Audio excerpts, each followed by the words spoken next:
Hello,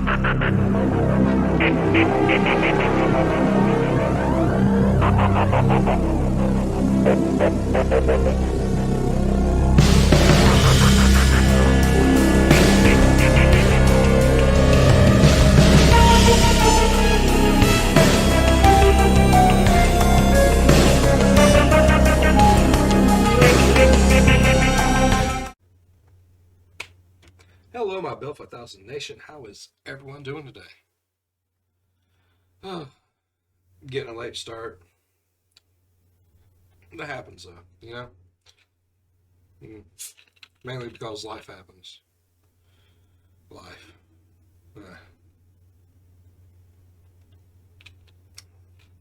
It's a fickle mess. Alright. We're going to jump right into it. This is Mr. Nightmare. 3 text conversations with creepy backstories. Let's get into it. What I'm about to show you in this video are 3 different sets of texts that become much scarier when you hear the background stories behind them. Shoot, I'm already scared. I don't trust text. You don't know who's texting you. Like, I don't know. I just don't trust them. I don't trust phones in general. I don't. I just don't. In this first one, these are texts between a young girl named Emily and her mom. Emily sent me screenshots of these texts along with the background story to go with them. First, to read the texts. Emily says to her mom, "Are you home?" "No, still with your dad. What's up?" "I heard someone come in." "The house? Is Peter home?" "I don't know. I've been in my room." "I don't think so because he was supposed to work till 12 tonight." Alright, so Peter is probably a brother. Could be younger or older depending on this girl's age. And trust me, I have 3 boys. You know when they come through that door. It's not quiet. And there's the boom. Blah, blah, blah. Just right off the bat. I can tell you exactly which one of my boys come through that door and at what exact time. If you have kids, you know. You know. I'm telling you. "Are you sure you heard the door open then?" "Mom, there's someone in the house." "What? Who is it?" "Mom, I don't know. There's some man walking around downstairs. I'm scared. What do I do?" "Emily, find somewhere." How she knows some man walking around on there?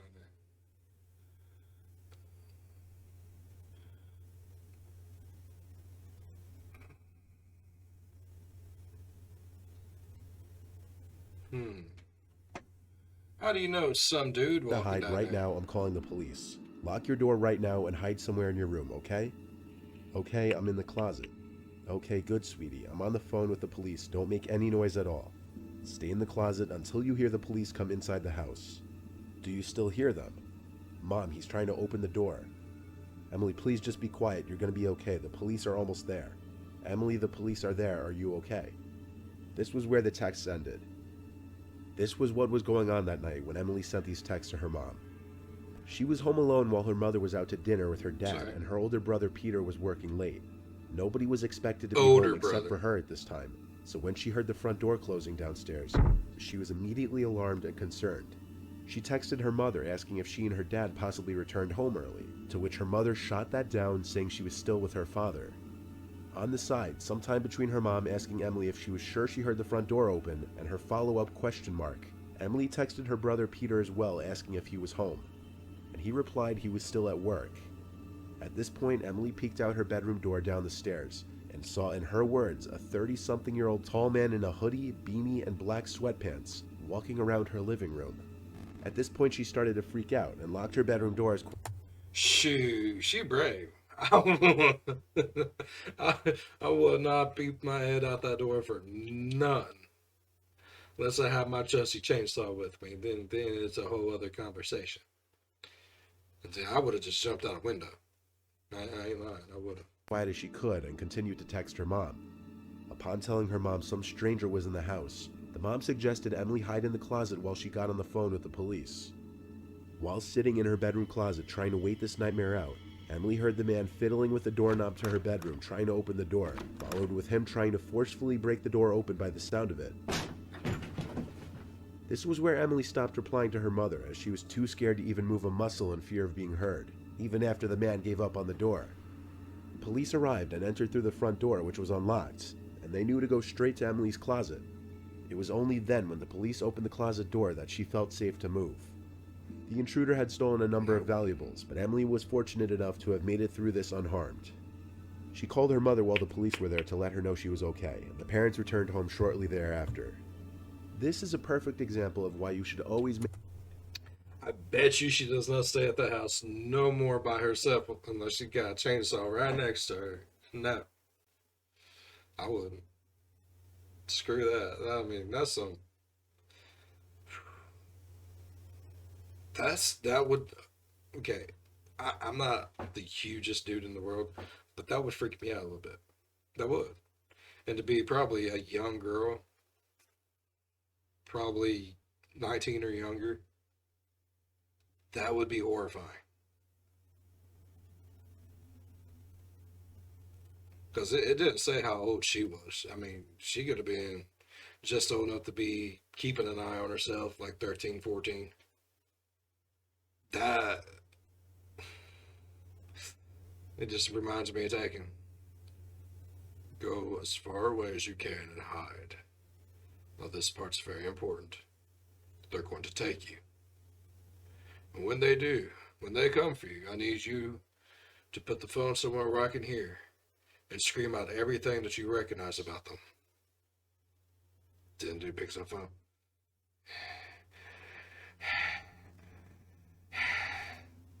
I don't know who you are. I don't know what you want. I do not have money, but I do have a specific set of skills. And I will use these skills to end your life.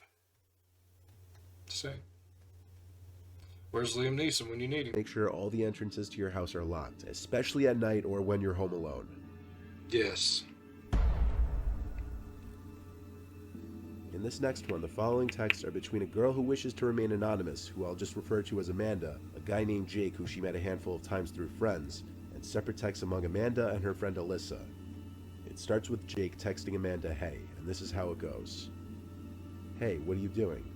"Nothing, what about you?" "Same, want to hang out." "Maybe, what do you want to do?"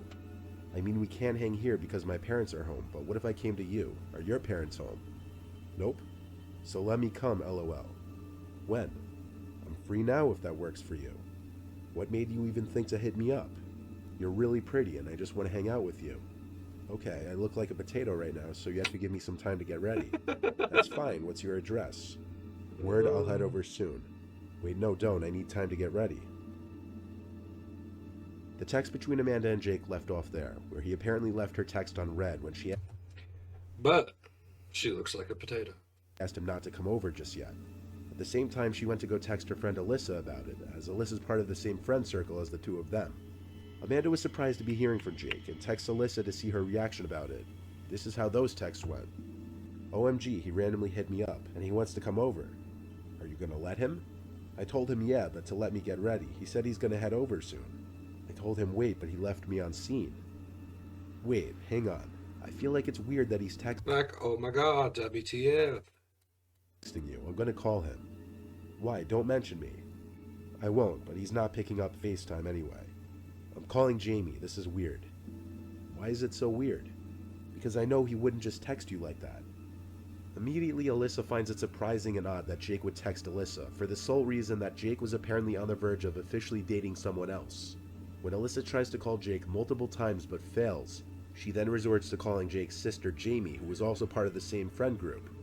All the while, Amanda is confused as to why Alyssa finds this all so weird. Alyssa's last text to Amanda was OMFG, before calling her, revealing that Jamie told her over FaceTime that Jake lost his phone the day before, and his Find My iPhone was disabled. They obviously quickly draw the conclusion that whoever was texting Amanda was not Jake. Jake then got on the phone with Amanda and told her that whoever had his phone was nobody that he knew, because he lost his phone during his morning run. The three didn't know whether it was just a prank or not, until Amanda got a follow-up text from the person who had Jake's phone, saying, "I'm here, I'm at the door." Given that the whole reason this person came over was because Amanda said her parents weren't home, meant whoever was on the other side of the Whoa, door likely meant her harm, and they were aware she was a that's scary. You know he was wanting to do something shady. Anything from killing her, God forbid, we know. We know some other things. I don't want to know, but we know. You can't trust no one. And it doesn't matter if you have a password on your phone, facial recognition, thumbprint crap. It don't matter. People will find a way around whatever you have. Any security you have, somebody will find a way around it. Oh God, this poor girl. I hope she listened to her friend and didn't open the door. defenseless girl home alone. Amanda looked through the peephole of her front door, and there was someone in a hood standing on her front porch, looking at the peephole. Amanda sent one final text saying this: I know this phone was stolen. I called the cops already. They're almost here. You better get out of here and never come back or you'll be sorry. We also have you on video camera, so wave hello. The person read the text right away and didn't respond. The next time she checked through the peephole, the person was gone. Jake was able to get his IMEI number, and since it was being used for illegal activity, police helped track the phone to a man who lived a town over, who was prosecuted accordingly, and in this Good. case, justice was actually served. Good, because God only knows what was going through this man's head on what he was going to do to this poor little girl. Yeah. In this last one, these were the texts received by single mother Marissa Rivera. Marissa was awoken by her phone vibrating on her nightstand at 1 in the morning on a Friday night. On the screen were a bunch of texts from her son John. The text went as follows: Mom, I need help. I got into a car accident. Can you come pick me up? I think I injured my elbow. The damage is pretty bad. I don't know what to do. Please tell me you're joking. Are you okay? Yes, my elbow just hurts. Where are you? At the intersection of Robeson Street and Humphrey Lane by Longley Supply. Is Kevin with you? No, I'm alone. Okay, just stay there, I'm coming. Marissa started to get ready to go to her son's aid when she remembered he had location sharing on with her. So, wanting to make sure he gave the right location, she checked where her son's iPhone was located. She was taken aback when she saw John's location was at the house, not at this random intersection. She went to John's room, but he wasn't in his bed. So she went and called her other son Kevin, who was also still out. Kevin picked up his phone, sounding intoxicated, according to Marissa. And when asked if Kevin was with John, he said yes, and John said hi mom into the phone, less drunk sounding than Kevin. The two were together and claimed there was no car accident and that John lost his phone. Marissa came to the horrible realization that if Dude was in the house. Holy shoobidoo.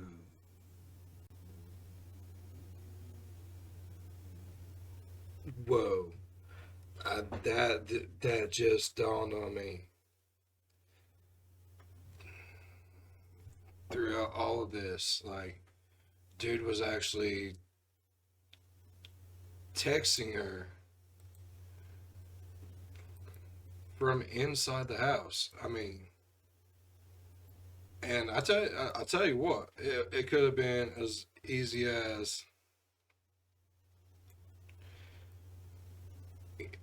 you know how people do the thing where, work to home, home to work, and all that good stuff. That gets saved to your Google Maps and whatnot. So literally, the only thing you had to do is hit home location, follow it back to the address, and boom, he's there. And he probably sent her this place where her son was supposed to be at. That was a pretty decent ways away. That way, he had enough time to rob her while she was gone. I mean, luckily, he probably didn't intend any harm or anything. He just wanted whatever the heck she had.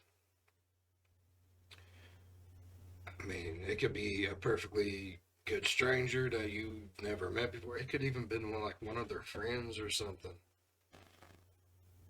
That's scary. I don't know how to feel about that. I really don't.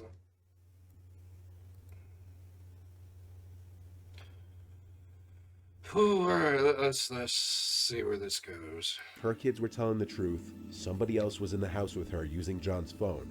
Yeah. Marissa left the house with her cell phone and called the police while hiding in her car, reporting a breaking and entering. When police showed up and searched the house, nobody was there.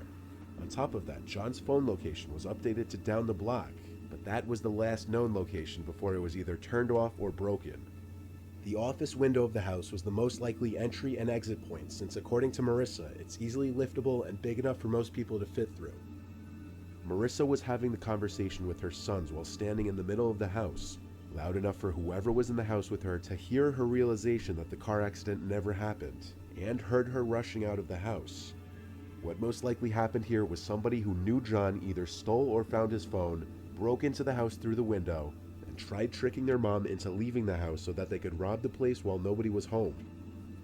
Thankfully, she called her other son and was able to realize it was some kind of setup, and she was able to get the police to the house. The family was never able to find out who was the one who sent the text on John's phone.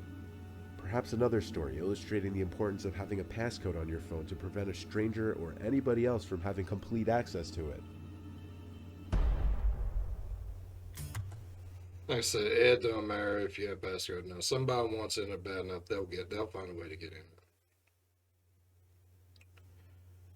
in. Ooh, at least none of these ended horribly.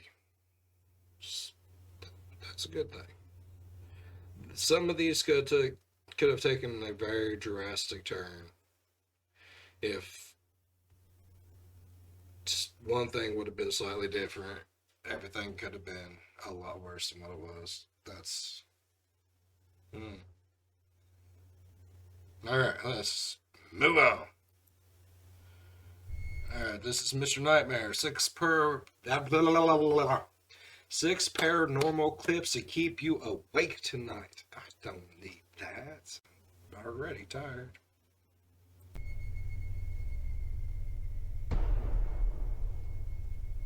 A Redditor by the name of Jessica shared footage she recorded in the Airbnb she was renting. There wasn't supposed to be anybody else in the rental, and she didn't even meet the owners as the keys were left in the mailbox. Shortly into her stay, she was getting ready to take a shower when she started hearing sounds from inside the walls. She rushed to get her camera and get the sounds on video. This is what she captured.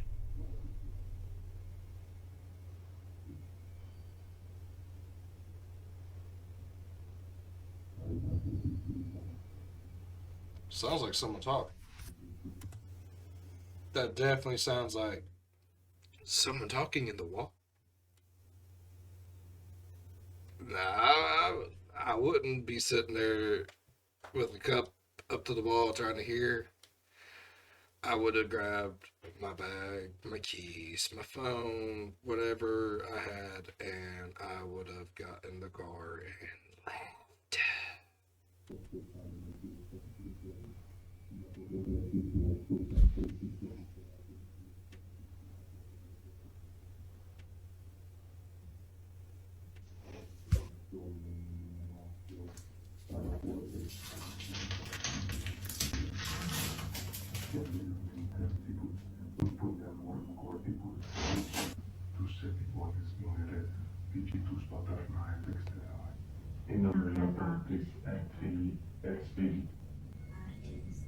As you can see, after finding a sealed Sound ventilation like duct Latin. and pulling the seal off of it, the terrifying voices of people speaking Latin became much clearer and sound as though they were speaking the Trinitarian formula and other religious phrases. Strangely, the voices apparently fell silent abruptly, but that wasn't where the nightmarish experience ended for Jessica. That night, with the bathroom door open and the bathroom light on, a picture was taken of her as she was sleeping, and the person who took the picture was It's holding a rude to note in front of the eavesdrop. camera that said it's rude to eavesdrop. What? No. No. I would never stay at Airbnb again.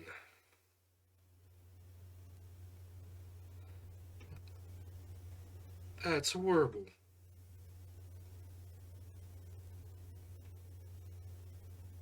See, I told you she should have just grabbed her stuff and left. So that was just crazy. This was the security footage recorded one rainy night in Huacho, Brazil. In the recording, a confused-looking woman is seen walking through the street in the rain. And at first this seems relatively normal, nothing too unusual, until the woman seems to slowly disappear as she gets closer to the bottom of the screen, until she vanishes altogether. Whoa. It looks like dude in the truck might have seen something. Because he's Zoomed in, looking you that can also direction. see the woman seems scantily dressed for the weather conditions seen in the video. Sure, someone Yeah, can like say you can it's even just a like smudge see on the the screen, hair or perhaps just some other digital kind of problem. waving. However, moments later, Yeah, you see like her hair moving. I mean, I don't think it was. It could have been a smudge because smudges don't have hair. I highly doubt it was a bug. I mean, you can plainly see in like parts of it that there's like body parts.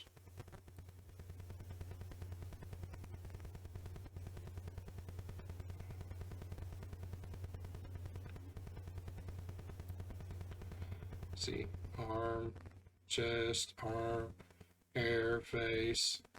Kind of cuts. you can also see the woman seems See the arm swinging. It's like short sleeve shirt. scantily dressed for the weather. And you can see like the hair waving and the head moving, like she's looking. That's crazy. Condition seen in the video. Sure, That's someone can crazy. say it's just a smudge on the screen or perhaps some other digital problem. Nah, I don't However, think it was. moments later, a motorcycle passes by in the same region in which the woman seemed to vanish, yet it's completely visible. And then the same could be said with the truck as it makes its turn, completely visible. It also appears that the driver of the truck may have been reacting to what he also just witnessed to be a vanishing woman. Whether this was just camera trickery or really a wandering apparition is up to the viewer to decide. Ghosteroo. This video was captured in Costa Rica on someone's home security camera. At an off hour in the night, out from the woods comes a bizarre, horrifying looking creature.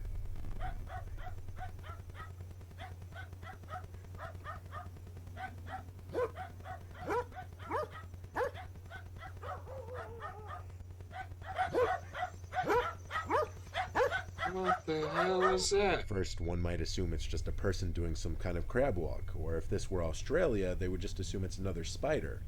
But you don't even have to watch too closely to ask why or how the arms and legs would be the same length if this were a person. Yeah. If it was just a person contorting his or her body, the creature wouldn't appear as long as it does and would most likely have a noticeable lump in it.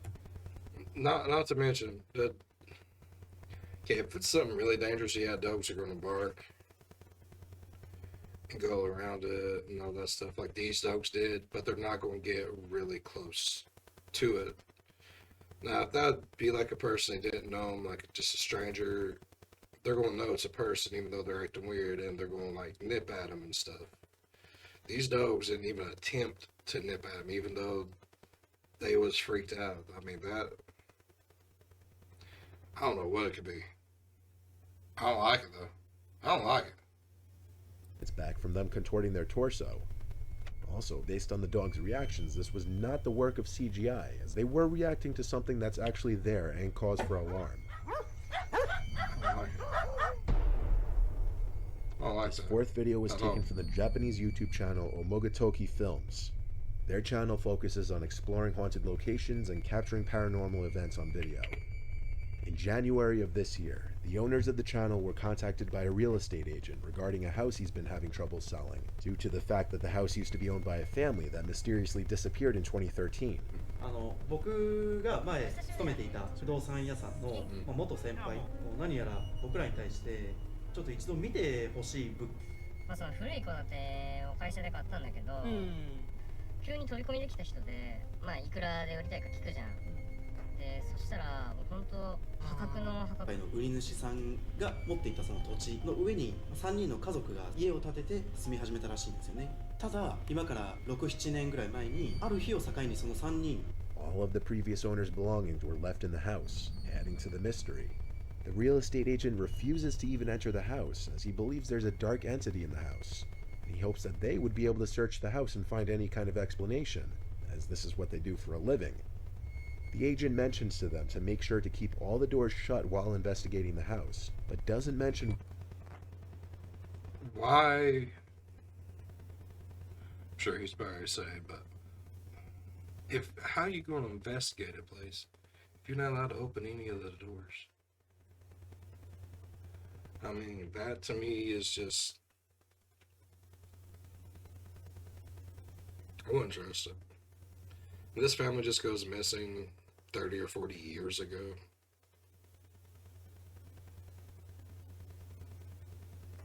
I wouldn't go there. I wouldn't do it. I'd be like, no habla es inglés, por favor. why. As the two are exploring this closet, they notice something after reviewing the footage. See if you can find it.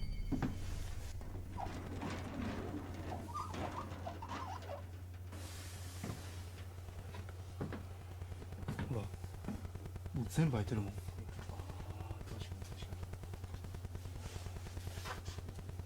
すっごい本当。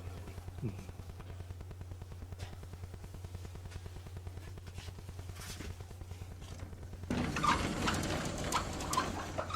If you didn't see it, behind a clothes rack, you can see two bare feet underneath.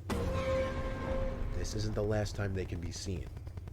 As they search They a nearby could be. room, the feet can be I'm not gonna say they are feet. I mean, they could be. It was really kind of grainy. I couldn't tell. seen again, this time much closer and visibly barefoot.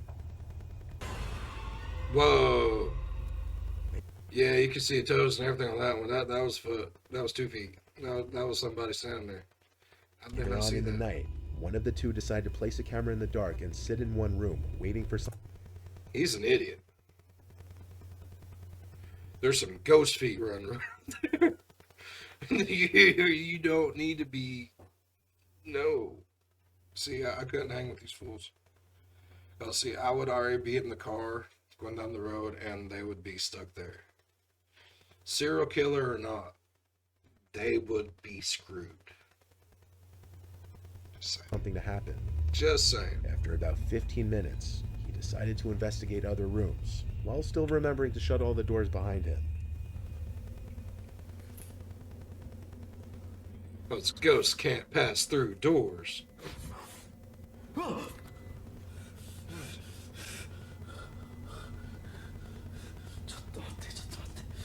Where? Where?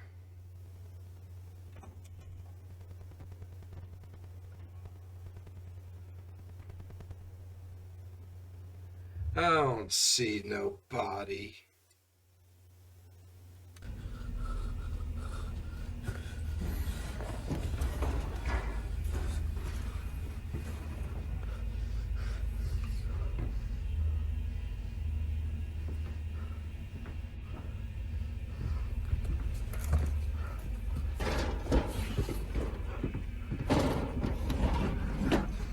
As you just saw, there was a face looking in through the door. As he Oh, approaches, it disappears. my bad, Joe. I thought that was just like a lens flare, like his camera light shining off of it, just in a weird way. I guess that could be a face. There's no one outside the door. It could be speculated. Yeah, I see where The it house went is like haunted by that. the family that Like it was mysteriously right up against disappeared it. almost a decade ago. Okay, you could tell better. Like you can even see kind of hair right there. Oh, let's go back just a little bit. Yeah, you can even see like you know in like them old Chinese movies, you get to like the really poor villages, and they all have like them just like bowl haircuts. It looks like that with like a little bit of a part. Yeah, I see that. You can see like an indentation where eyes would be, kind of a nose, a little dark area, maybe a mouth. I didn't see that before. Okay, okay, okay, yeah. It went from ghost feet to ghost heads. Disappears. There's no one outside the door. It could be speculated that the house is haunted by the family that mysteriously disappeared almost a decade ago.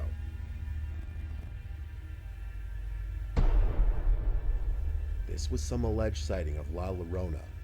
La Llorona is known as a ghost who roams waterfront areas mourning her drowned children. Dry.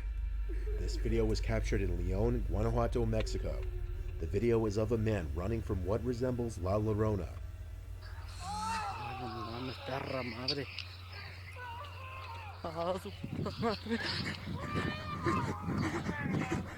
Alright, it don't matter if you run or not, dude. Because I'm pretty sure in the lore of La Llorona that if you hear her screams, it don't matter, you're screwed. Like within like 3, 4, 5, no more than a week, and however many days you die after hearing it. So what he should have done, knowing that he's going to die anyways, because evidently he's from there, he should know the lore of it. He should have walked over to her, just punched her in the face. This is what's going to happen. You're going to die anyways. Just saying.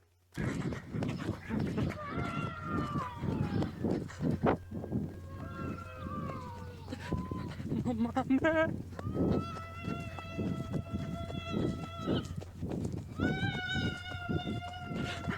No.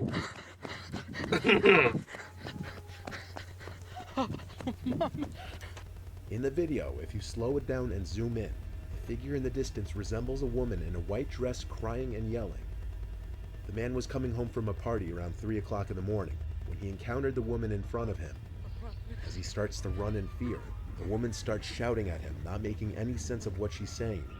The man allegedly died 3 days after this sighting, and the cause of death was ruled a heart attack. This video was recorded in November of 2020, and it's just recently getting noticed. He should have punched her in the face. This was the footage captured by Russian YouTuber Dark Ghost. He posts high-quality ghost hunting videos, and this... Now, I do like Dark Ghost. I think I'm going to try to see if I can do some reactions from him, because I've watched a couple of them, and they're creepy. Like, I don't know if it's real or not. I couldn't tell you, but they're genuinely creepy. One might be one of the scariest. A woman had written to him about her deceased son, who was obsessed with the paranormal and finding out what happens to the human soul after death and the afterlife. One day he told his mother that he discovered a way to contact deceased relatives, and he traveled to the abandoned village where his late grandmother lived. A week later, the mother received a call from the son, saying he was hearing the voices of his grandparents among other entities. This call was the last that was heard of the son, and his body was found on the streets of the village. The cause of death was ruled to be acute heart failure. The mother asked Dark Ghost to visit the grandparents' old house where the son would often visit, and this was some of the footage he captured.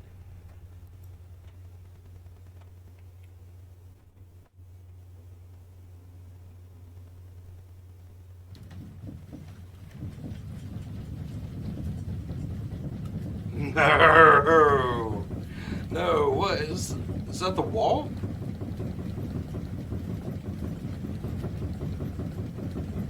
Kind of looks like everything's shaking.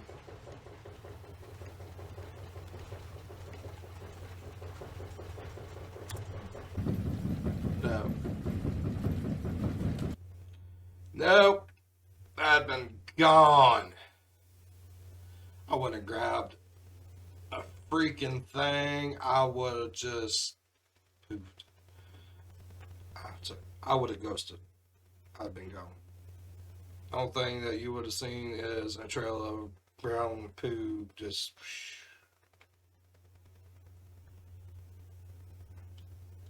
You know, like in them Scooby-Doo commercials where he just starts like running up in midair and then...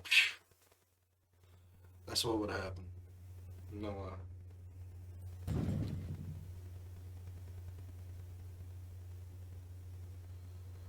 Various sounds such as footsteps and knocks can be heard throughout the video, and on multiple occasions, doors and cabinets can be seen swinging open or closed on their own. Got me a little paranoid. Ooh, I see that. If you didn't see it, a black shadow can be seen floating across the screen Yeah. clear as day. Yeah. Goes right behind my big old melon head. Либо шкаф, все грохочет, я не понимаю, либо комод.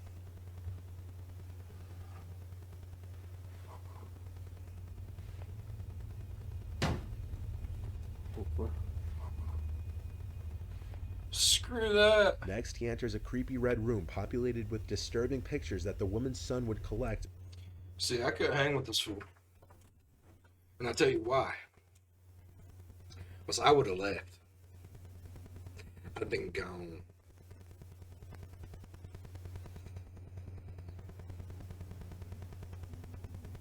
I'd be out in the car, all the lights on, car running, interior lights on. I'd still be filming everything, but from the safety of the car. Nah, I would have left. I would have left because it could appear in the car. I would have left. They'd been gone. No. And bring to the house. Couldn't hang with this man.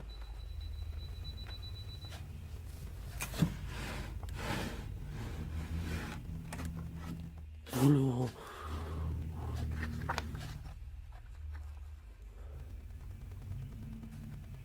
Вроде бы как.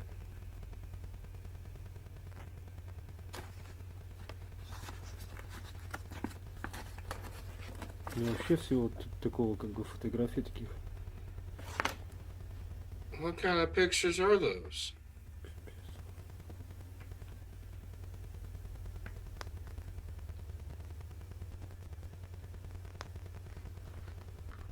Это просто жесть. I've been gone. No. He should have done left.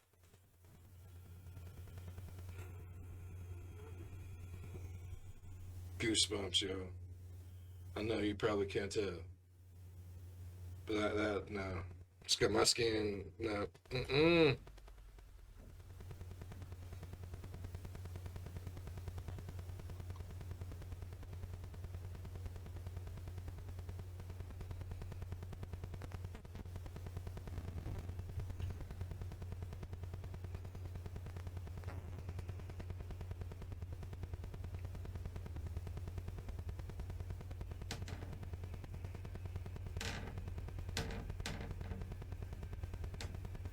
This is definitely one of those houses that an explorer should not go to alone. Based on the events in the Shouldn't video, go to at there may all. have been someone or something in the house with him, watching him the entire time. Could it be the spirit of the woman's son? Or perhaps a I much would more not hostile care. entity? Or could it all just be trick? That lady set him up to die by ghosts.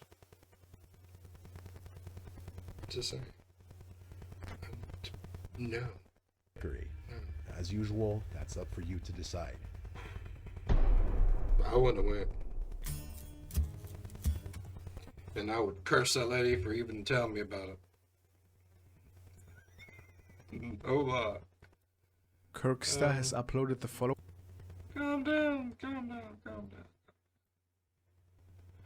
Well, as you can tell, this is King Frostmare. Scary videos that are really mysterious. Mysterious. Kirkstar has uploaded the following unsettling footage that was captured by a security camera. He asks, is this a ghost in my house or not? Picked this up on my camera a couple of months ago.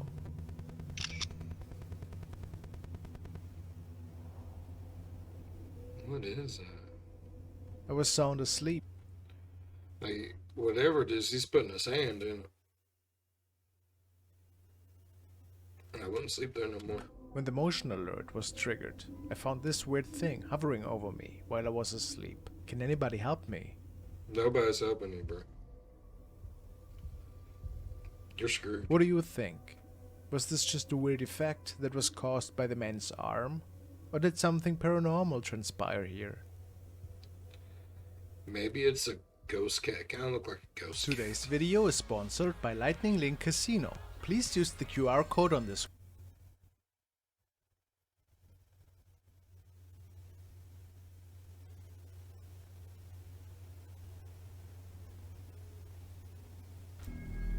Ghost lights. Something Wojo397 has uploaded the following clip, which he neighborhood. captured one night on his dashboard What the heck camera is when he was on the road ghost with his lights? wife. He called the video Ghost Cop. The man posted it to the paranormal section of Reddit. He wrote,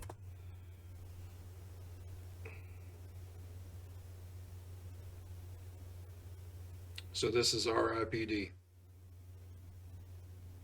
Rest in Peace Department. That's a good movie, but I didn't think it was real.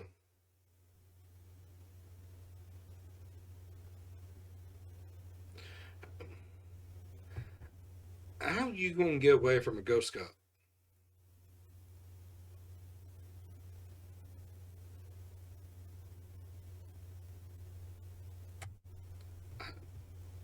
when we saw it, it was distinctively red and blue lights, like a cop car. The video does not do it justice. I thought we were getting pulled over and we looked down the split and there was nothing, just a dark straight.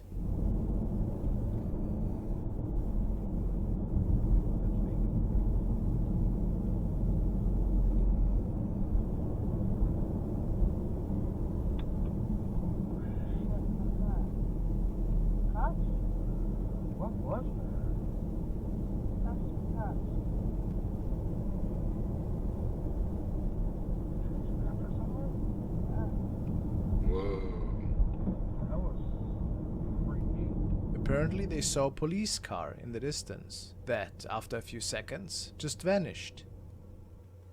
Some people say that it either could have been a reflection of his own lights, or that the mysterious car maybe pulled out towards the right, which was not captured by his camera. What do you think? That went towards the left, like his left. And I didn't see no place for them to turn down that road other than to the right, yes, but those did an angle this way, which would have been his left, not his right. And the road was on his right. Bow, bow, bow. The following was captured by the doorbell camera of Amanda. We get a good look at her neighbor's house across the street, and apparently she has heard many interesting stories about weird things that have been seen in there by the family. However, nothing had been captured on camera so far. Today, Amanda noticed that there seemed a strange black something lingering around on their yard in front of the fence.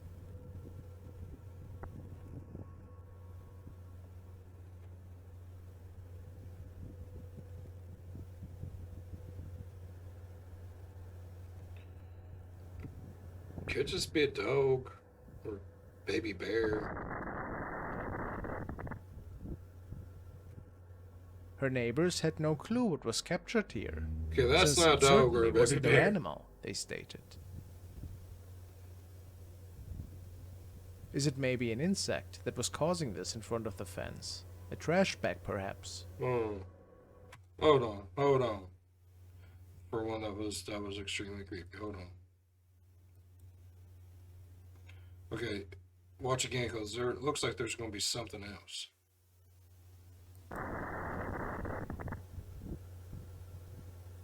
Her neighbors had no clue what was Okay, captured watch here, when it goes this way. since it certainly wasn't their animal, they stated. Yeah. Is it maybe an there's insect that was something. causing this in front of the fence?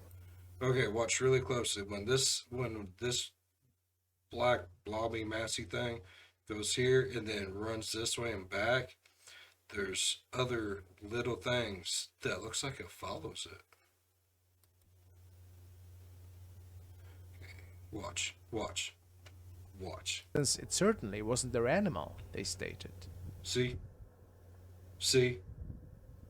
Is it maybe an insect that was causing this in front of the fence? A trash bag, perhaps? Watch. Or did something more mysterious unfold? You'll see him coming from right here.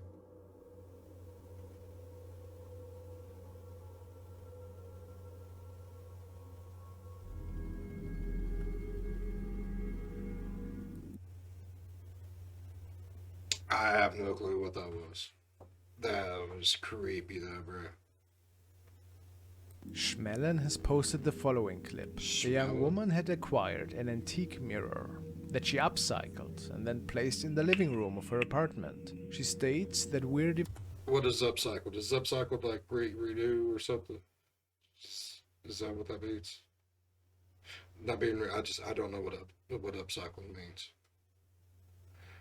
I'd imagine it's like to make better.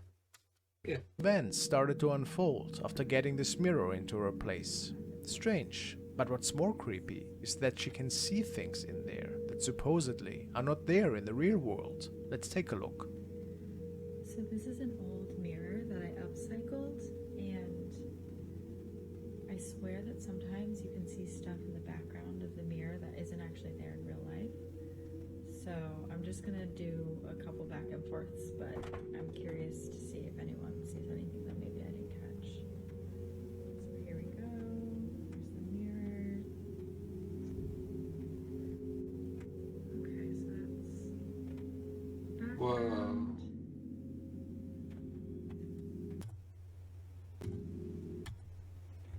Right here. Whatever that is, it's not on the couch when she turned around. Do a couple back and forths, but I'm See it? curious to Right see there? if anyone sees anything that maybe I didn't catch. So here we go. Here's the mirror. Whoa! Yeah, that what? Background.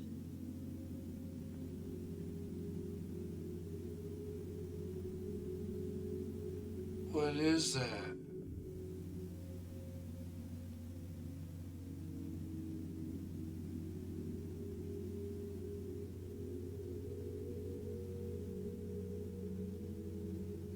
You can make out something behind the sofa, however, just in the reflection of the mirror. Yeah, no, bro. I would be throwing that mirror out the door.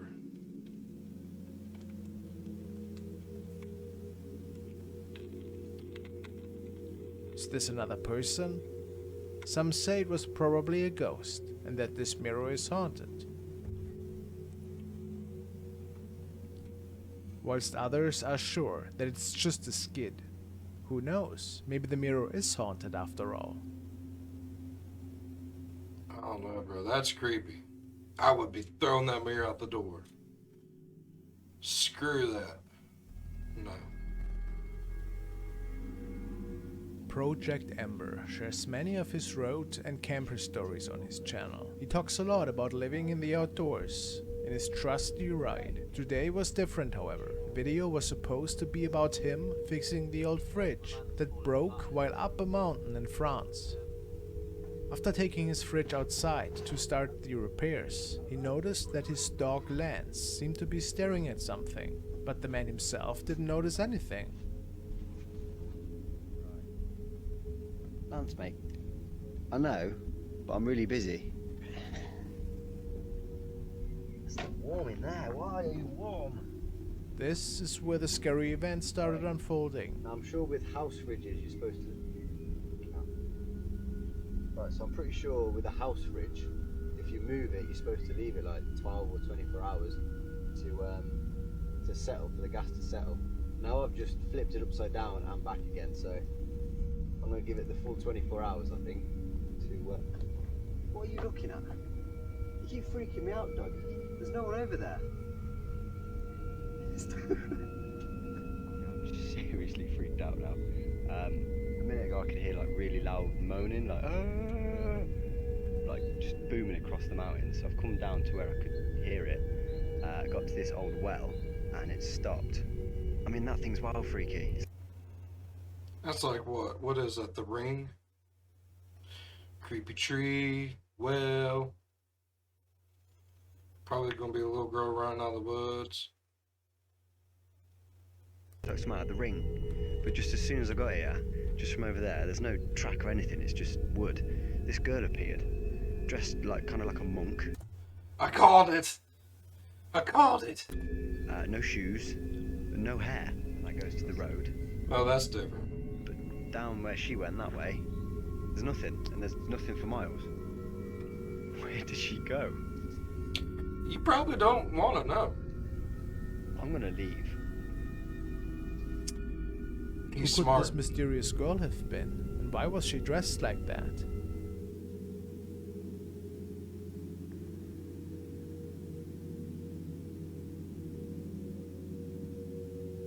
He also tells us that his dog normally likes to come up to people and likes to greet them. This time, however, he did not.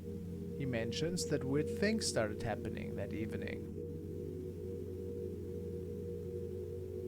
Got a clue what was going on there. That was so weird.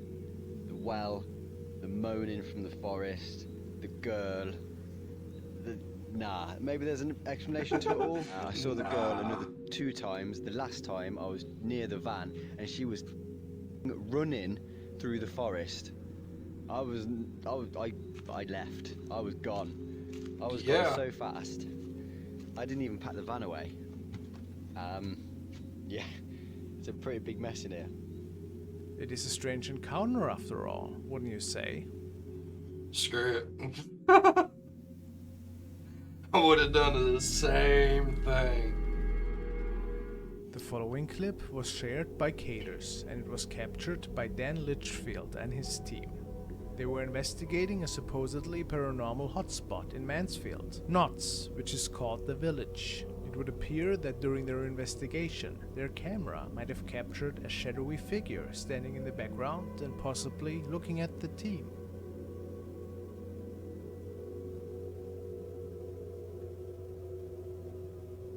I'm seeing that.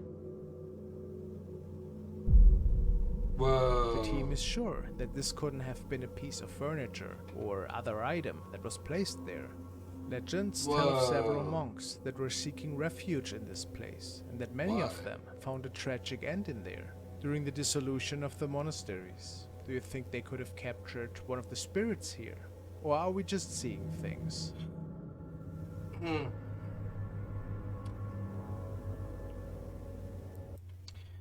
Angry dead ghost monks. I wouldn't be there very long. Nope. No.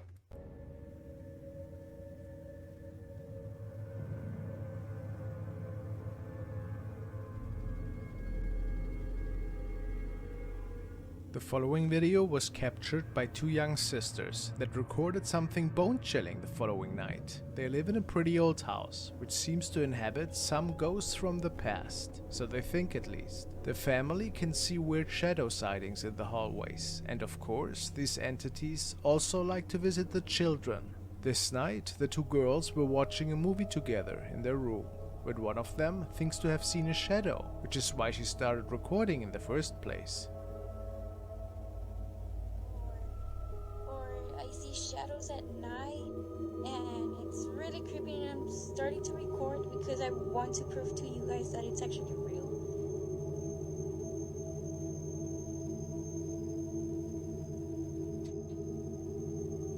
Turn the light on, Hinty. There's nothing.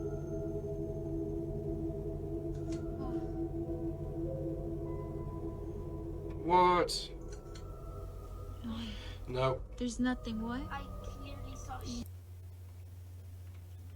They are way too calm. I would leave the light on. I would pack a bag. I would burn the house down as I left. Yes.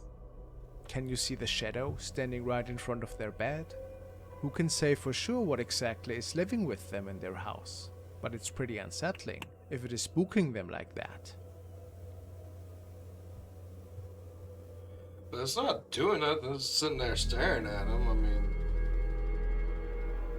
Now we want to take a look at an update from one of my favorites, Dino Nuggets! If you remember, he tried to cleanse his... I remember this. You know, it was right there. Whoop. What's been going on, Dino Nuggets?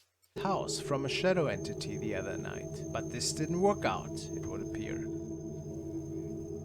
The thing is still living in his basement, and tonight it was back, causing mischief and frightening the poor man.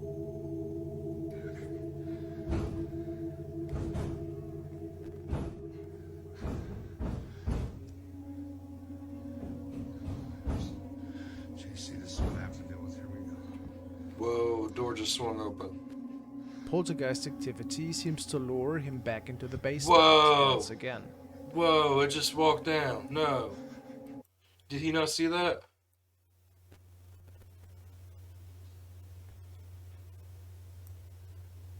There it is.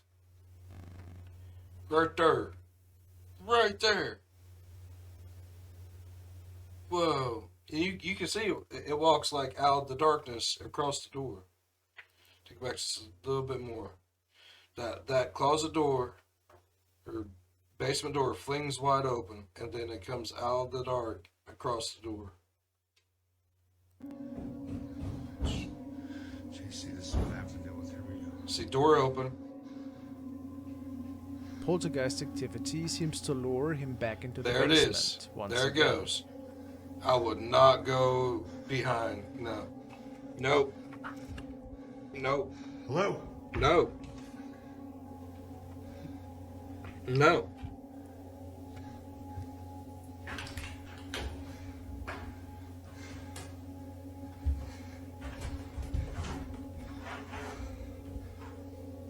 Investigation ? It's mad now.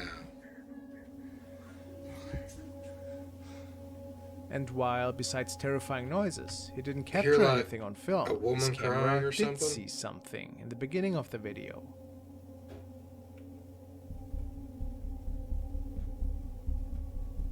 There it is. There it is. There it is. Do you see the dark shadow? Right there. It makes it downstairs again. How terrifying.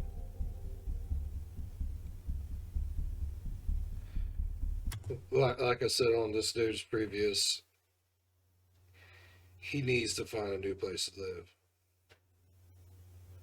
Needs to get a bigger dog and a new place to live, change his name, burn that place down, and just move on with his life. Do you have any suggestions for Dino? Let's see what happens in the upcoming months.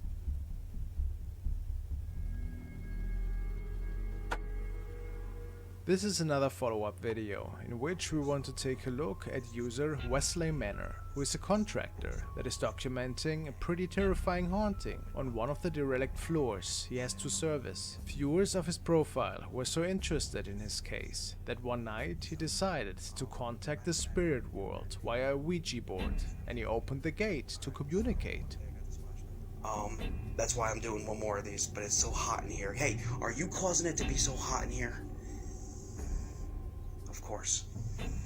Of course. Well, you're doing a good job of making it uncomfortable. I heard like a breathy coming from my left over here. That was weird.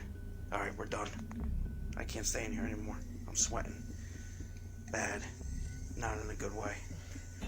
No, we're done with this. Goodbye. The evening after, he makes another quick walkthrough, and it would appear that, yet again, he could capture the spirit of the little boy that he had seen up there before, however, without noticing it.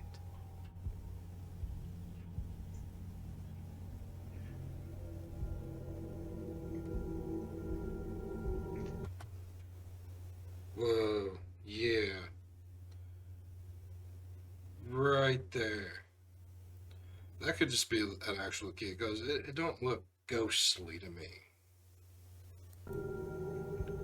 Just like a little kid going. See, it's still there. That's either his kid, his little brother. It's a living person though. How eerie.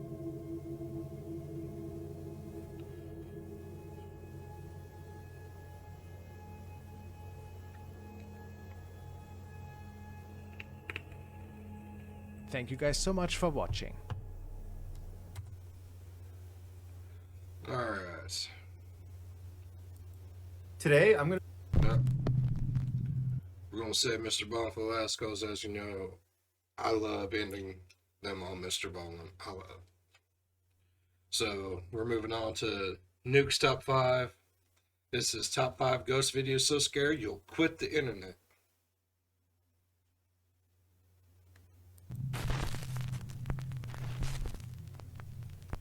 Top 5 ghosts caught on camera, hanging around. Japanese paranormal investigator Gachan from the YouTube channel Clip Store sets out to investigate a creepy old abandoned house in Nagasaki, Japan. The house is said to be extremely haunted. Locals claim that there is a sinister curse on the property after a family mysteriously passed away inside the home under absolutely horrible circumstances almost 15 years ago. As the home is fairly small, Gachan decides to go alone and brings only...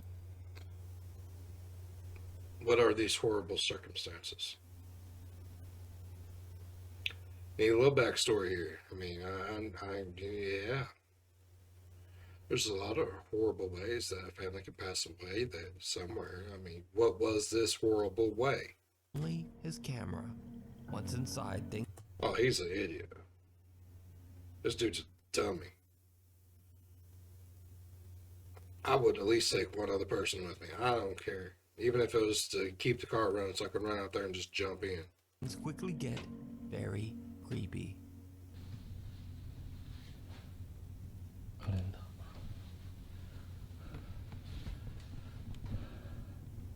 2007年4月14年前からこの状態ってことですね。まあ確かに14 years. 時代を感じるというか VHS だもんね。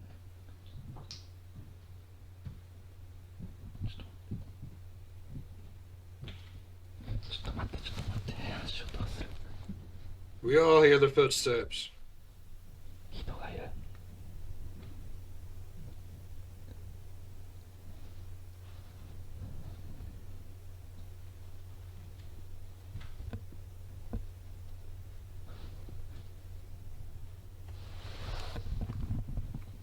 2階に人がいる。マジか。 Seriously?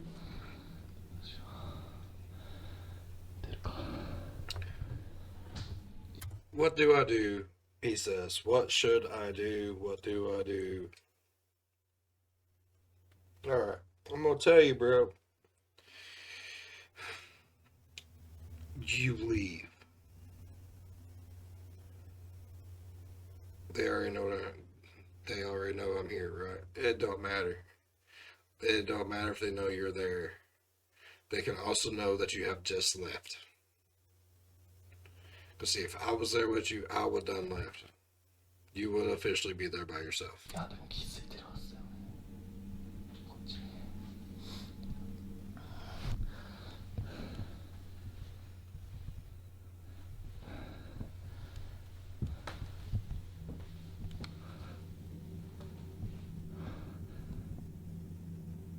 誰かいますか？ Don't ask if it's there. You know it's there. ここで寝泊まりとかしてるんであれば返事してもらってもいいですか？すぐ出て行きます。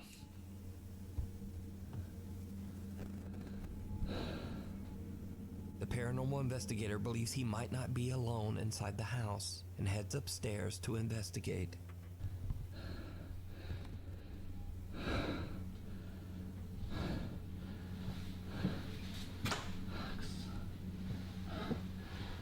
Damn.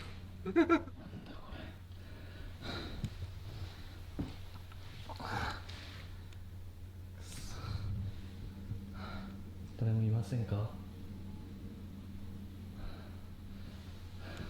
これ。うわ、え？包丁？くそ。 Yeah, I'd left. Why is there a bell?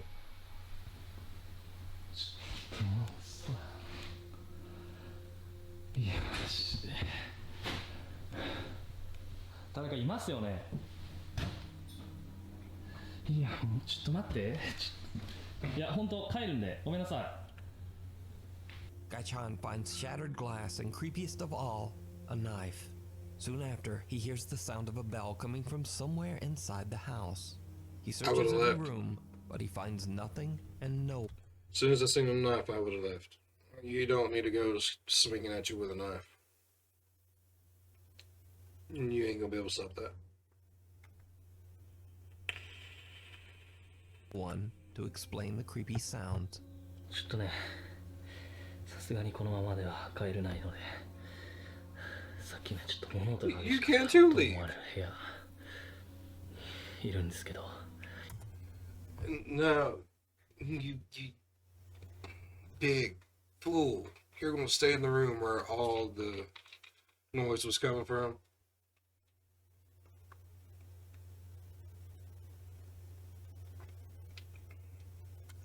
家中探してみたんですけど誰もいないんだよ。動物でもなさそうだしさ。で、なんかさっき多分あれ仏壇の鐘の音だよね。ちょっと30分だけ検証して帰ろうと思います。 Eventually, the ghost hunter has had enough of the creepy, unexplained noises and decides to just go home. As he makes his way down the old, creepy stairs, he captures something absolutely horrifying. 絶対なんかさ、絶対落としたんだよ。マジで。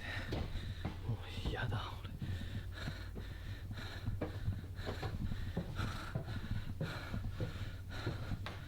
くそ。もうちょっと、これ以上はいられないです。帰ります。 Whoa. Okay. I think I know what I saw. Looked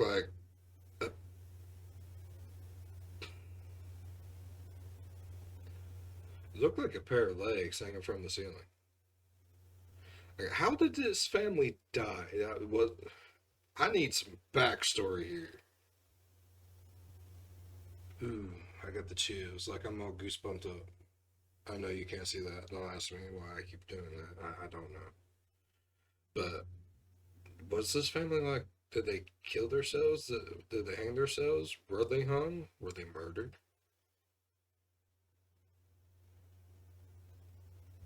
I need to know. Because I'm telling you, I've seen legs just kind of...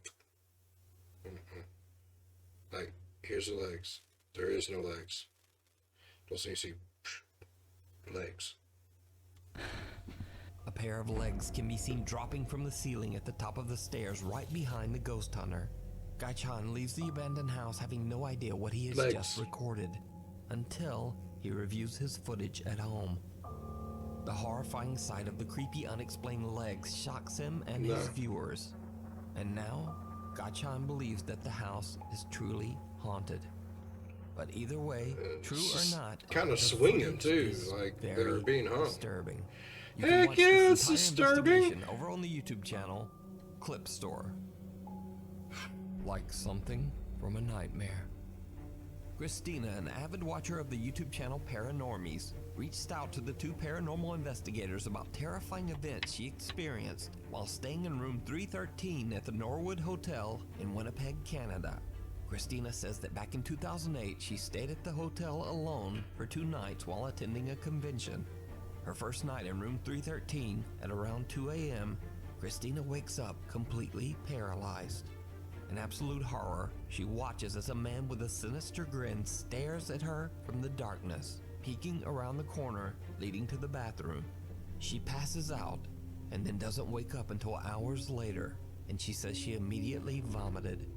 Christina calls her boyfriend, who tries to calm her down and suggests that she was probably just experiencing a terrifying incident of sleep paralysis. Yeah. But the next night isn't any better.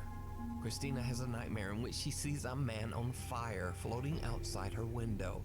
Whoa. She wakes up to her ringing phone. It's her boyfriend, and he is in near hysterics. He says that he had a very vivid dream that a man broke into her room and did horrible things to her. Christina immediately just gets up and leaves the hotel. Shoot, The next morning, she returns to... That lady's smart. She left. We could be friends. She knew when to go. The room to grab her things, and she's shocked. The window is wide open and someone has rummaged through her suitcase. She calls her boyfriend and he claims that he has no recollection of ever having called her the night before. Christina says that the experience is a complete mystery because the Norwood Hotel has no history of any... So, like, physically, somebody opened up her window, went in there, and God only knows what they was going to do to her. She wasn't there, so they just rummaged through all her stuff. Maybe something was trying to scare her to leave. I mean, seriously, I mean, maybe it was, I don't want to say a friendly spirit, because I don't know what it was, but maybe it was something that knew something bad was going to happen to her if she continued to stay there. And that's why it tried to scare her to try to get her to leave. When that didn't work, it tried again and somehow interacted with her boyfriend, who could have or could not have maybe called. Maybe it was just all something in her head. You ever have a dream, wake up in that dream and still be in another dream, and then wake up again and you're actually awake? I've had a couple of them, and they're freaky. Because then you don't know, is this real? Is it? But maybe, it was warning her to leave. Food for thought. Food for thought. Reports of supernatural activity. The Paranormies team, Jordan and Johnny, head out to investigate room 313 at the Norwood Hotel to see if they can find evidence of anything paranormal. At first, the guys don't really capture much of anything, and they actually begin to wonder whether the story might have just been sleep paralysis after all. But then the team's equipment begins to act very strange, especially around Jordan. What are you thinking so far? Thinking that it could have just been a sleep paralysis episode. It could have been wrong? Sound like wrong. And it won't focus on you. Really? Now it is. When Johnny wonders aloud if Christina experienced sleep paralysis instead of something paranormal, the spirit box seems to answer wrong, and Johnny's camera suddenly won't focus on Jordan. When Johnny begins to use an SLS camera, he again experiences a very odd malfunction. Won't even pick you up. It won't pick me up? No. What if I go like this? No, it won't pick you up. Really? That's weird. It wouldn't. It's like, what the hell's going on? It wouldn't pick. It was blurring you out. Is there something around me right now that's interfering with the electronics? It won't pick Jordan up. Damn. The SLS camera does not register Jordan at all. Even creepier, the team has brought a motion-activated doll with them and placed it in the bathroom. It too now begins to malfunction.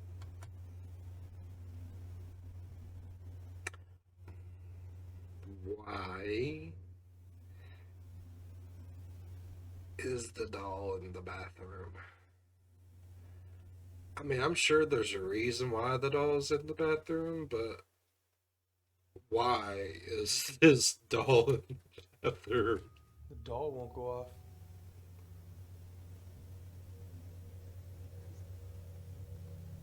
Jordan. What? Come look.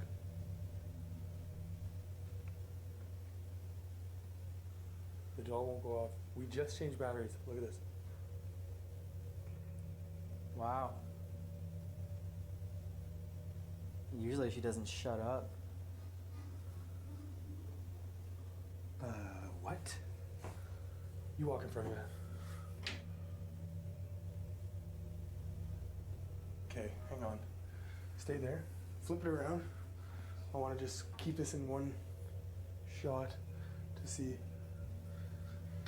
Well, what? There she goes. But she's not making any noise. She's not making any noise. That is weird. She's not saying anything. Whoa. The motion-activated doll doesn't detect any of the motion that the two friends create in The doll is creepy, just on its own. front of it. Then suddenly, without reason, it begins to work again. Jordan and Johnny sit down at the hotel beds. That's when they hear something truly bizarre. is that noise? You hear it still? Sounds like a tapping. I'll check it out.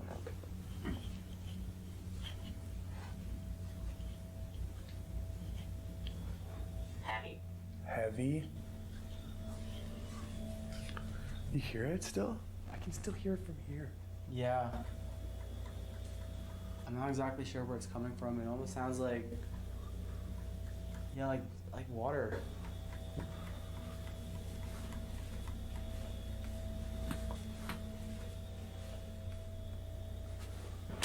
Oh my god.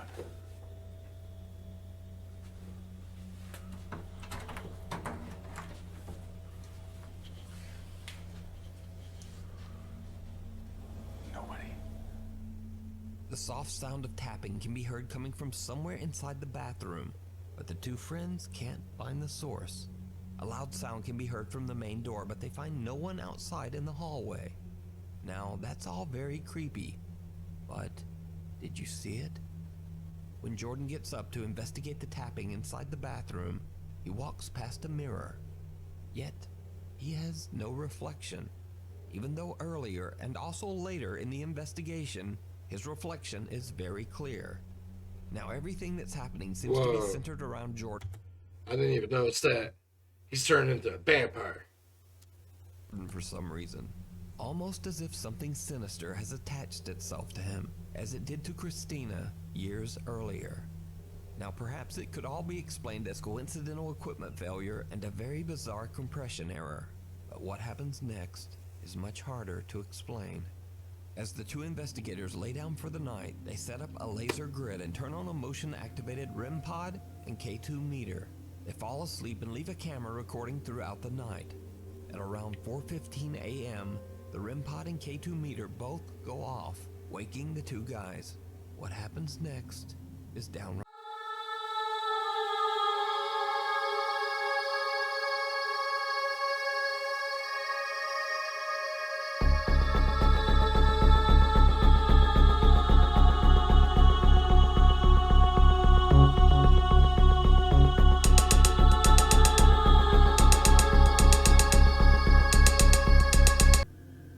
Could this be the haunting apparition of the man that Christina saw in room 313 years earlier? Whatever it is, the Paranormies team did not discover this terrifying figure until after they uploaded their investigation to YouTube. It was pointed out by viewers. So, is room 313 haunted? Yes. Let me know your It's haunted and they need to leave. thoughts down in the comments. You can watch this entire investigation and much more over on the YouTube channel, Paranormies. Weird World. Now the strangest thing about this next paranormal video might be the source, because this video was released by the actual mayor of the city of Armenia, Colombia, Jose Manuel Rios. So the security guard in this video says that he saw a male figure descend the stairs inside the mayor's office. He pursues the man, but the guy seems to vanish into thin air. The security guard can be seen on CCTV searching the area, but then things take a terrifying turn.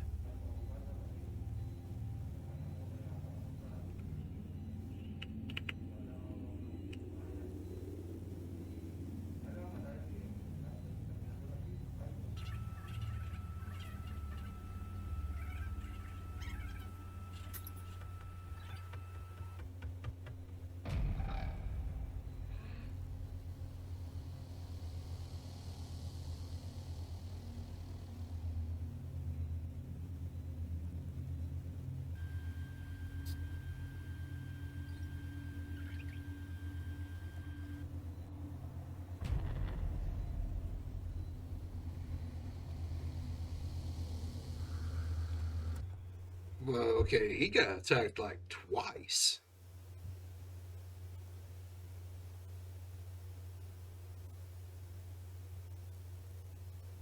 That's violent.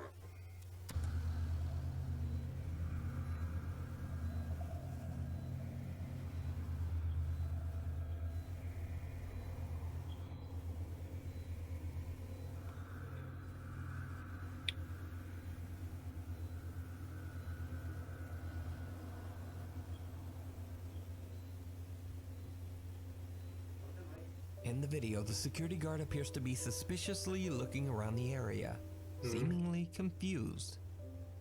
Then suddenly an unseen force seems to attack the man and throw him into a lair. The guard can He be got seen knocked looking around out. in panic, with no assailant in sight. He then suffers another attack and 2 guards hurry over to help him. The somewhat shaken mayor of Armenia says that, quote, a bishop and other religious leaders will come to bless the mayor's offices, and that they will, quote, bring God's blessing to every corner of this workspace. Now, it seems highly doubtful that the mayor of Armenia, Colombia, would suddenly release a fake ghost video. Yeah. So, just what do you think happened to this security guard? Whoa. An anonymous woman from Florida is on vacation at the beach when I'd far in quit. the distance, I'd put in my 2-week notice. I would take a 2-week vacation, and I would not go back. along the ocean, she spots something that she simply can't explain. She grabs her phone and begins to record.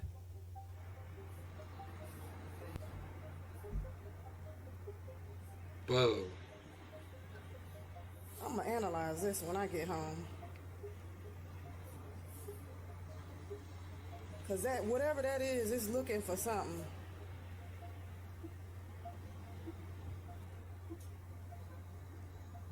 Dang, I done lost it.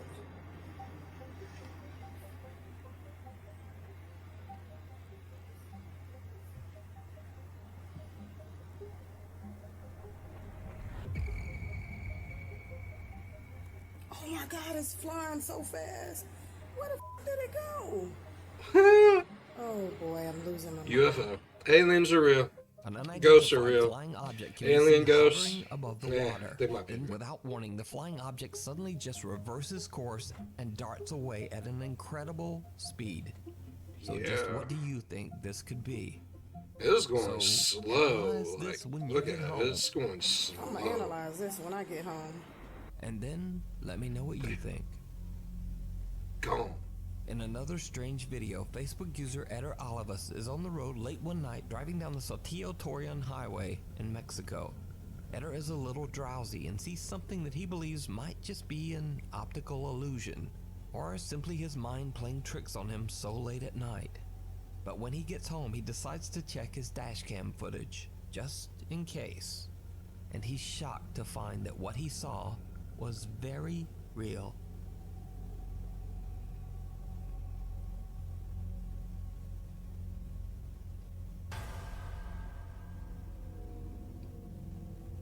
A woman wearing a long white dress can be seen dangerously running down the busy highway. Eder believes he might have captured a ghost on his dashboard camera. Okay. It does not have to be a ghost. That could, maybe somebody was in a wreck and they was just running. Maybe it went down off the little area right here. And she's running like, hey, I need help. Ah. Or maybe she was kidnapped and she got away from her captors and she's running trying to like, don't have to be a ghost. Might be. Don't have to be though. And shares this video to Facebook. Now, this stretch of highway has seen countless deadly accidents over the years in which many people lost their lives under horrible circumstances. The accidents happen so frequently on this road that just 10 days after Eder captured this unidentified woman on camera, another woman and her partner lost their lives in a horrible freak accident on the exact same road. So could the Saltillo Torreon Highway be haunted by a deadly presence?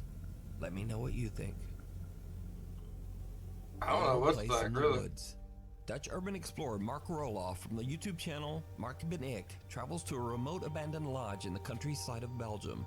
Over 10 years ago, a woman named Anne Sophie fell in love with the rustic house and sunk all of her savings into renovating the property into a countryside restaurant and bed and breakfast. But she was soon met with terrible news. You see, the local township decided to remove the only road that led to her new lodge deep in the woods. After a that's 4-year bull. battle with the local... That's some booty right there. How you go?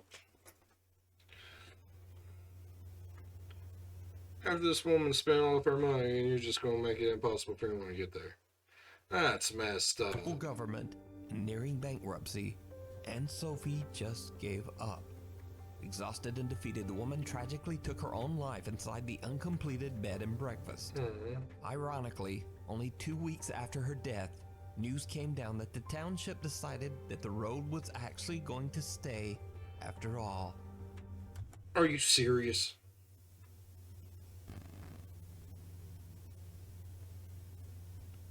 Are you freaking kidding me?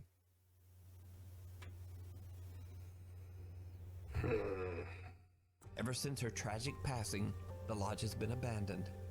Now, Mark Roloff is not a paranormal investigator. He's an urban explorer who searches out hard-to-reach abandoned locations in the Netherlands, Belgium, and Germany, and shares his experiences on his YouTube channel, Mark Ben Ik. This video was supposed to be just like his other explorations, but things took a bizarre turn. After Mark posts his video to YouTube, his viewers noticed some things that he just didn't. And this is when things start to get a bit creepy. As Mark explores the property all alone, it seems that a woman's voice can be heard.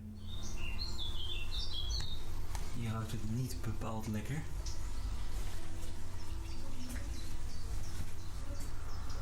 Wat gaaf dit. Oud VOC-schip. Now, as I mentioned before, Mark didn't even notice the strange female Yeah, he could barely hear it. But it's there, like right before he goes in the room, you hear someone speaking. voice in the background of his video, so he just mixed music right over it. But I went in and edited the audio and attempted to remove most of the music and background noise.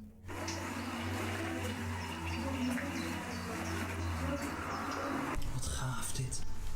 I don't know what they're saying. I have no clue what that person's saying, but there is someone speaking there. It's unclear what the faint female voice is saying, and Mark says he has no idea where the voice could have come from. But that's not all, because Mark captured something else. Something downright chilling. Ik zie dat die kelder wel onder water staat, dus helaas kan ik die kelder niet meer in. Wel een aparte koelkast trouwens, ze is gewoon helemaal meegemobileerd. Maar daar buiten zijn nog veel meer gebouwen waar ook van alles in zou staan. Dus daar gaan we ook kijken. Maar hier zie je ook een schilderij. That's cool painting. Super mooi, kijk dan. Helemaal geborduurd, dit schilderij. Oh, it's embroidery. In the corner, behind the door, the dark figure of a Oh! woman can be seen just standing there. Mark has no idea what he has just captured and continues filming, completely unaware of the terrifying apparition that he just I was looking for something to be here, and I did not see this monstrosity.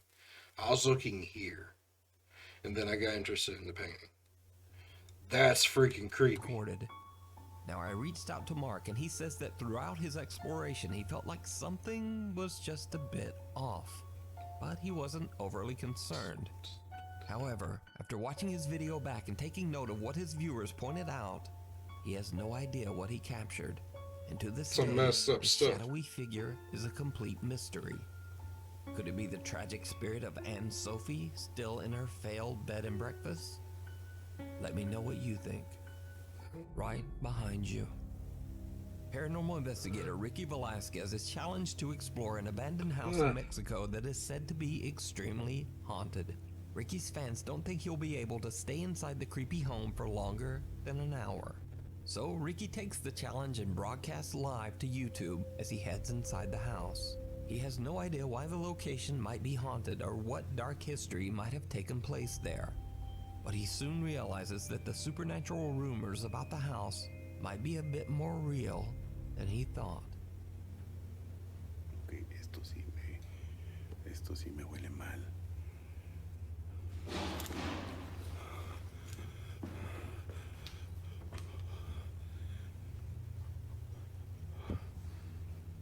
That was loud.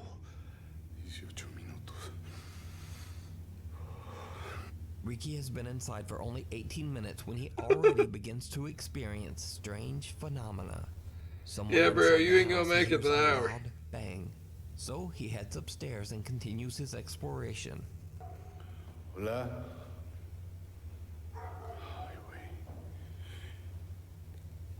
Ok, Pero me han tocado cosas más feas. ¿Qué es un balcón o qué? Un balconcito.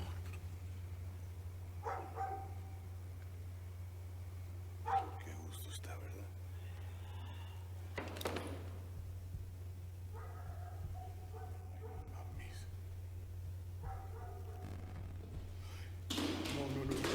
No, ya valí madre.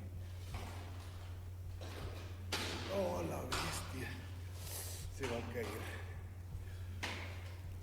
No.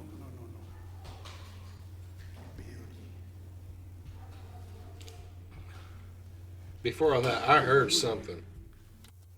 Okay, before all that craziness, I heard like a hiss or like a.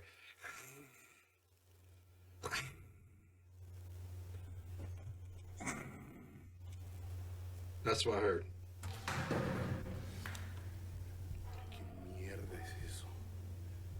The paranormal investigator almost falls through the ceiling to the floor below. But that's not the only thing that shocked Ricky's live viewers. Because this time, did you hear it? Right before Ricky nearly falls through the floor, an eerie voice can be heard quietly whispering. Qué gusto está, ¿verdad?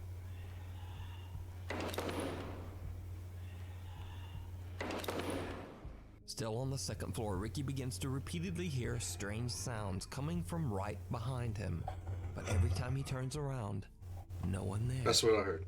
He attempts to get a glimpse at what he's been hearing by pointing the camera at himself and the room behind him. Maybe it was trying to warn him, like, you're gonna fall through the floor.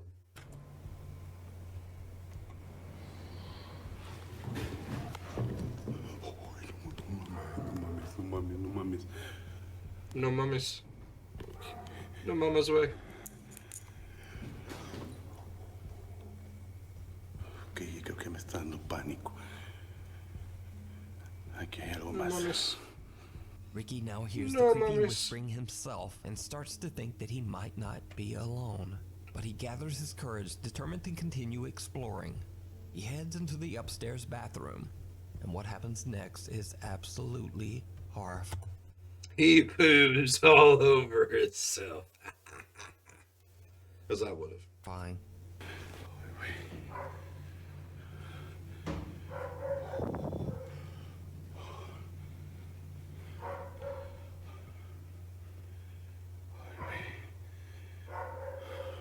Hola.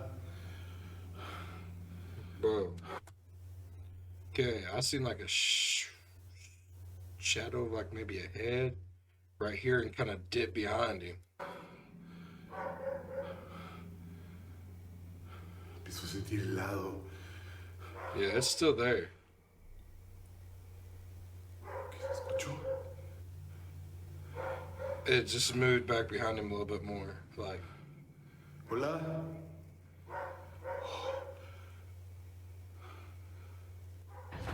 nope.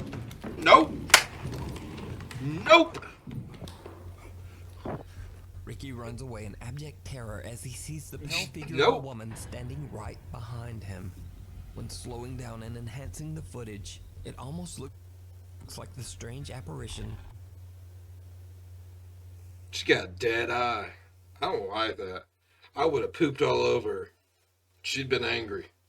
If that'd been me, I'd shat it all over the place.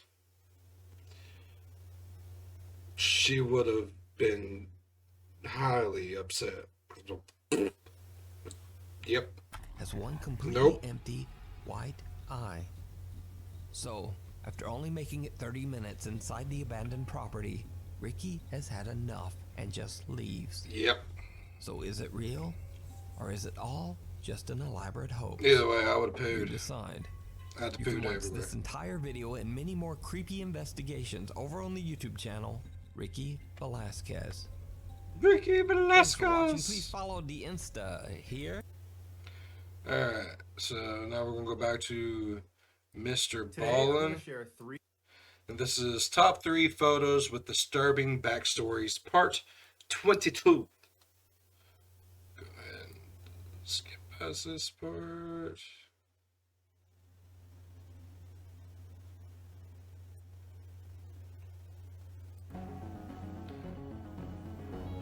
Now, go ahead and tell you, I love Mr. Ball, and I try in everywhere in the world to end my videos with the little Mr. Ball.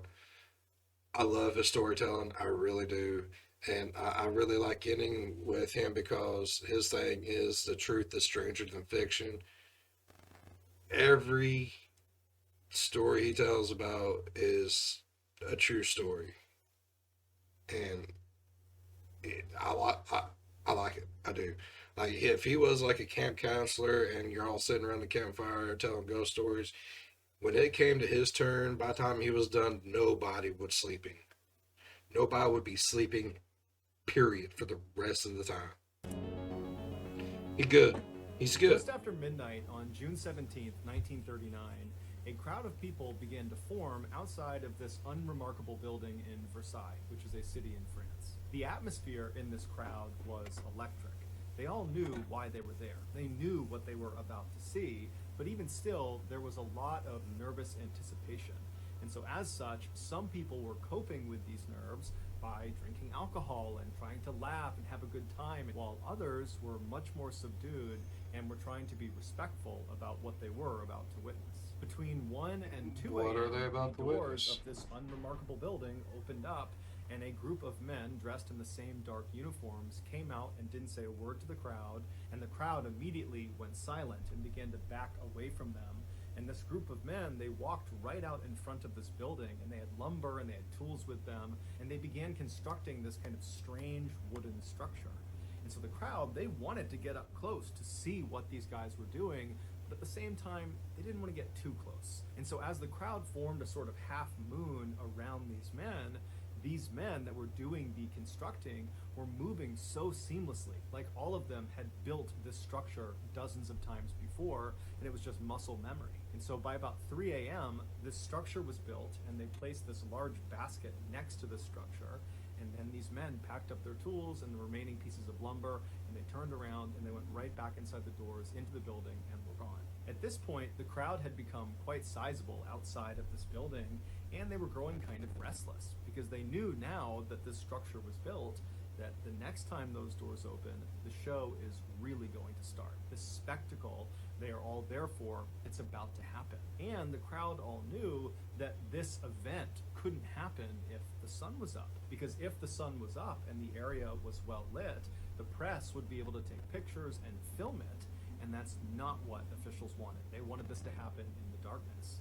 But for whatever reason, things seemed to be getting delayed inside of this building, and so the crowd was just getting more and more restless. People are getting more and more drunk, and they're getting louder and more disruptive and boisterous. And then around 4:45 a.m., the sun had come up, and so the press was out in full force with their cameras trained at the doors of this building.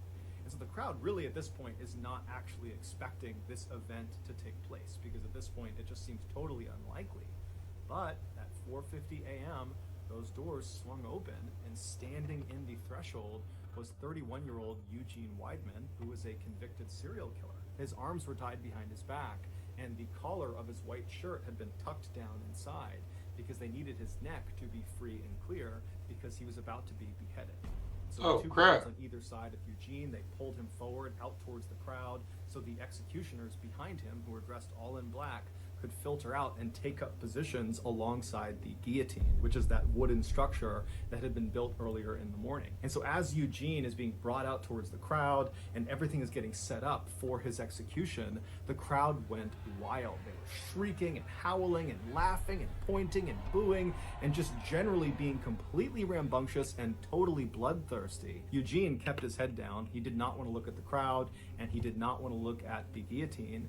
And so eventually the two guards turned him and walked him directly towards the base of the guillotine, at which point the executioners that had taken up their positions around this device, they grabbed him and slid him forward so he was on his stomach on top of this wooden platform, the guillotine, and they slid him forward until his head poked through this opening at the very far end, at which point his neck was positioned right under this huge blade that was dangling right above him, and his head was positioned over a metal bucket on the ground, which he would be looking directly at At this point, the crowd was at a fever pitch, and one of the executioners pulled a lever. The blade came soaring down, and it removed his head. His head fell into the bin, and the executioners pushed his torso into the basket that had been placed out there earlier. And then the executioners and the prison guards, they gathered up Eugene's body parts and went right back inside of the building, which was a prison. At this point, the crowd was cheering and going wild, and they ran up and began dabbing their scarves and their handkerchiefs in Eugene's blood, which was on the ground, as a sort of souvenir from having been at this execution. And of course, because the sun had been out for this entire spectacle, all of this had been captured on film. And so later that day, and for the next couple of days, the headlines all over France were about this bloodthirsty crowd that was cheering as this man was beheaded, and it just overall made France look really, really bad. And so French leaders decided that from that point forward, they could no longer do any more public executions. So the guillotine would continue to get used for decades beyond this point, but it was all behind closed doors. Also, random fact about being beheaded by a guillotine: your head, after it's been separated from your body, stays conscious for about 10 to 12 seconds, so they say.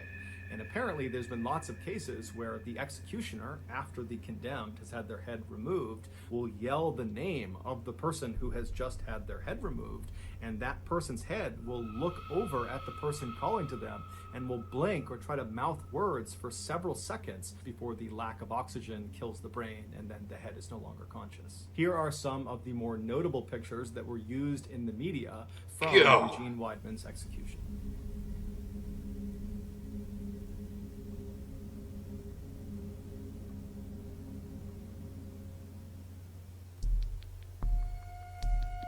Whoa.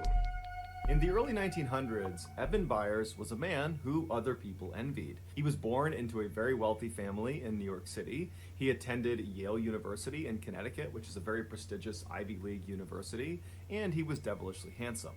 After his college graduation, he didn't need a job because his family was so rich, and so instead he focused his time on a passion of his, which was golfing.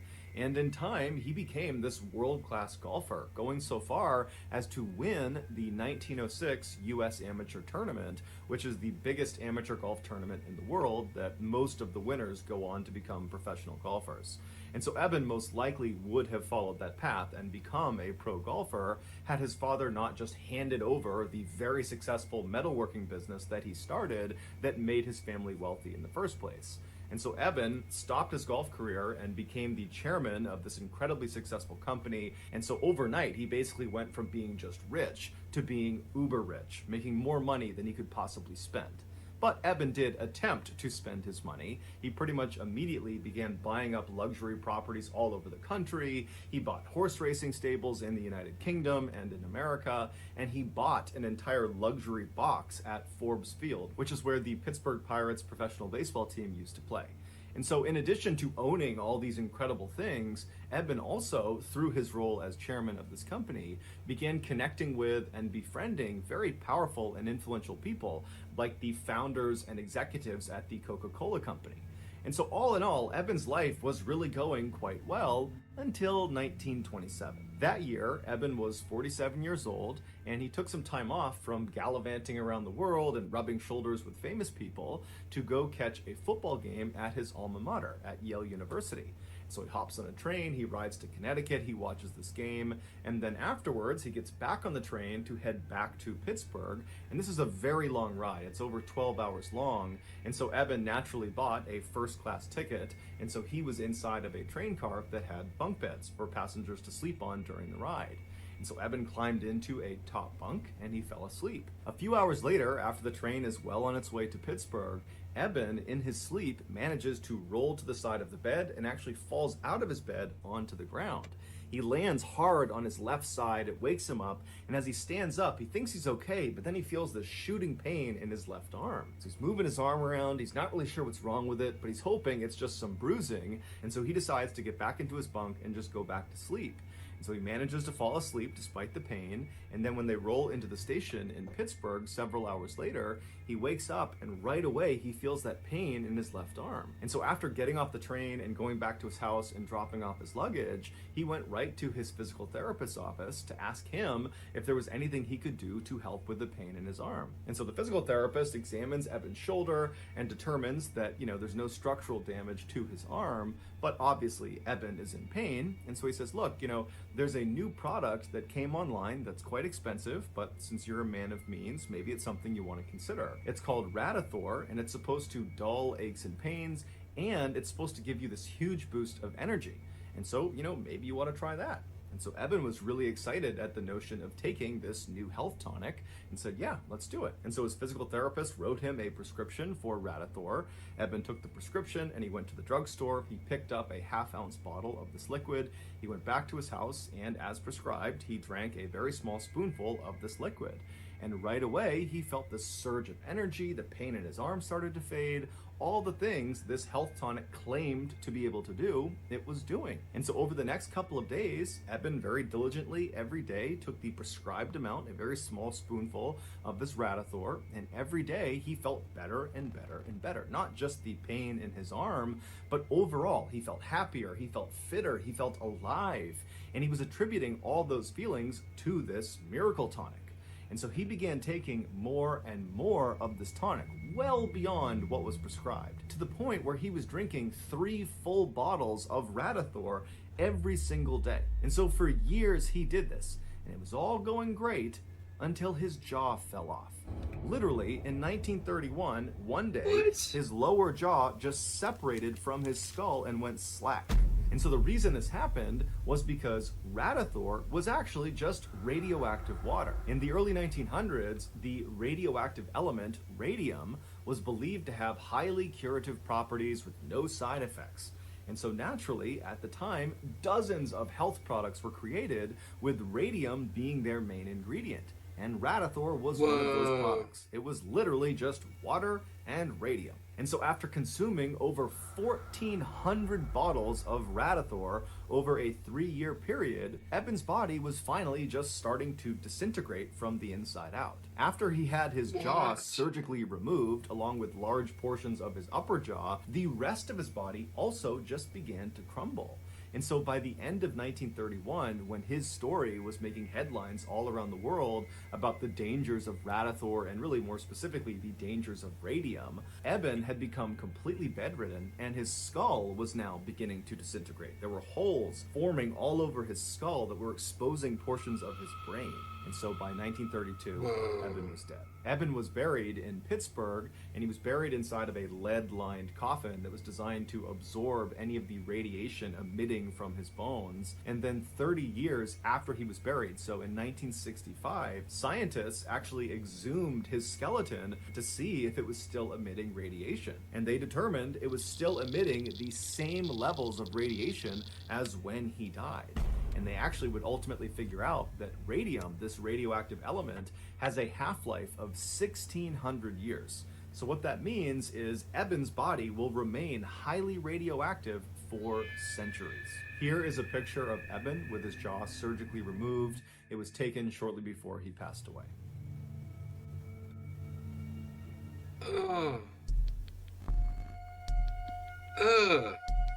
There is still some debate about what exactly happened in this story that I'm about to share with you. And so for transparency, in this video, I am going to rely on the narrative that was presented in court by the defendant.